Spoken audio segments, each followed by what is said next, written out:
Right, so I've put together just a few ideas about how you might want to do icebreaker activities, something a bit different perhaps, because all too often our students arrive and they get asked maybe several times just to introduce themselves, maybe tell us where you're from, and really there's loads of different things you could do to get a bit more from your participants and have a bit more engagement in those icebreaker activities. So, by the way, that's not me in that photo breaking the ice with that axe. I don't do that kind of stuff.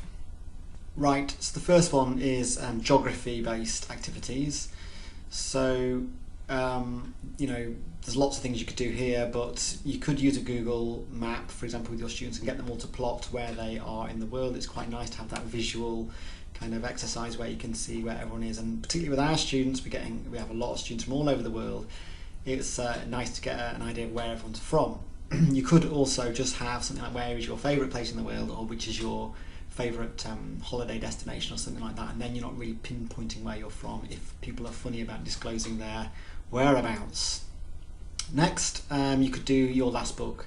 So you could say to your students, you know, what was the last book that you read, what was it about, and did it inspire you?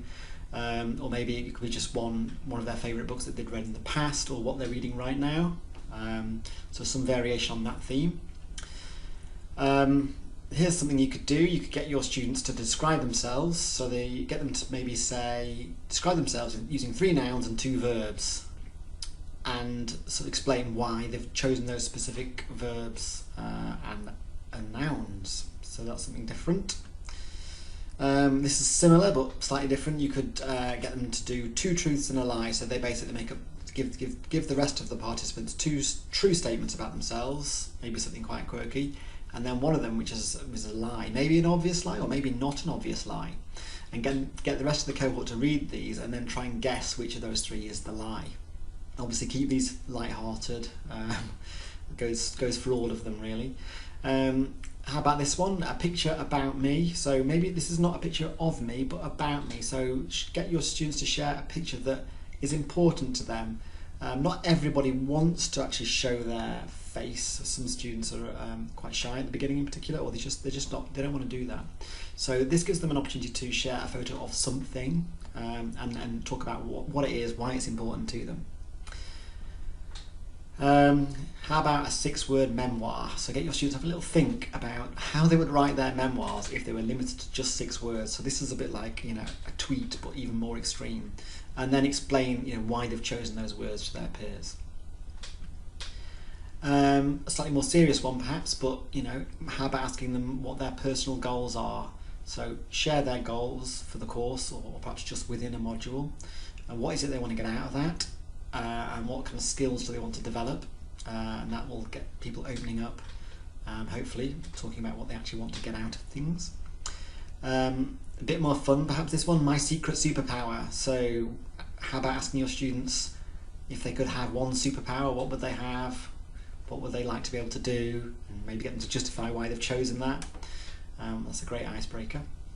This is one I've heard about, which I've never done, but also sounds like it's fun, and that is to almost the opposite, get the students to talk about what's the most boring thing about them.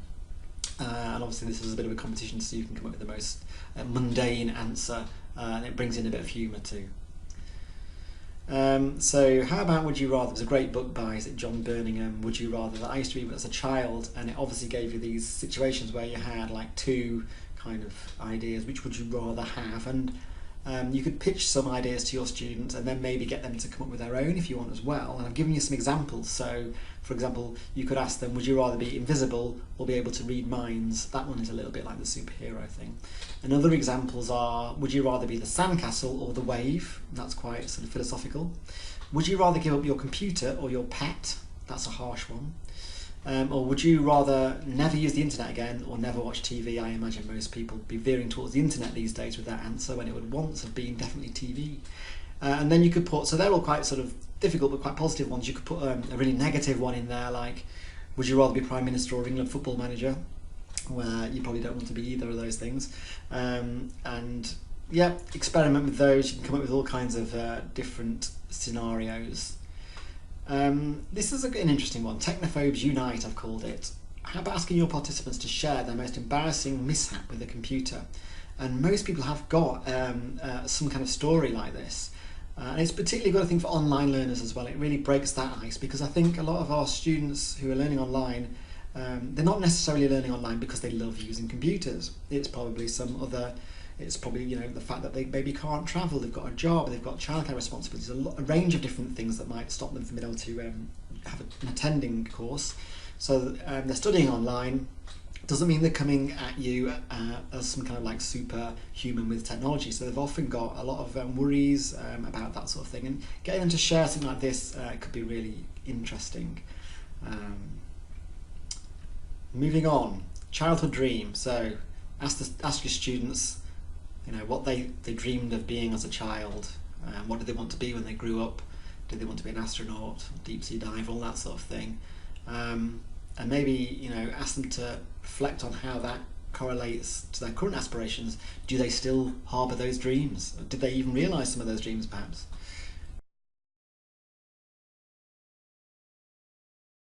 So that's another good one to get people to open up with. So there's just a few ideas there in a nutshell. But just to sort of summarise, I would definitely advise keeping these activities brief. Try and keep them fun, because this is not meant to be serious. This is just breaking ice, getting people to open up and relax. And also, definitely keep it safe. So try and stray away from any areas that might cause contention. Probably best not to stray onto anything political or religious. Asking how if you were Prime Minister, how would you fix the Brexit deadlock? Probably a bad idea at this stage. So keep it brief, fun, and keep it safe.